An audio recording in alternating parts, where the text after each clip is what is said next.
జ్ఞానాపురం ఔర్ hands సేవా దళం చాటి చూపిన మనవత్వం. జ్ఞానాపురం గ్రామానికి చెందిన ఔర్ హ్యాండ్స్ స్వచ్ఛంద సేవా ప్రతినిధి పెళ్లి గోవింద రాజు ఆధ్వర్యంలో సంస్థకు చెందిన సుమారు 20 మంది సేవా కార్యకర్తలు ఆదివారం రోజు హృదయానికి హత్తుకునే సేవా కార్యక్రమం నిర్వహించారు.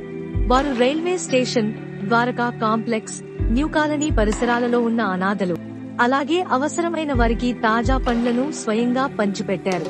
ఈ కార్యక్రమం ద్వారా వారు మనిషికి సహాయం చేయడమే నిజమైన పండుగ అనే సందేశాన్ని అందించారు.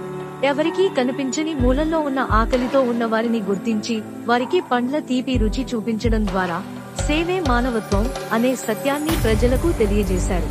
జ్ఞానాపురం యువత ఇలాంటి ఒక మంచి కార్యానికి ముందుకు రావడం గ్రామ గర్వకారణం. ప్రజలు ఈ సేవా దళాన్ని అభినందిస్తూ ఇలాంటి కార్యక్రమాలు కొనసాగితే ప్రతి ఊరు పుణ్యక్షేత్రంగా మారుతుంది అంటూ ప్రశంసలు కురిపించారు.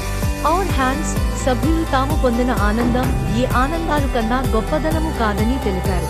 సమాజంలోని ప్రతి ఒక్కరూ తమ పరిధిలో ఒక చిన్న సేవ చేసినా ప్రపంచం మరింత అందంగా మారుతుందని వారు నమ్ముతున్నారు.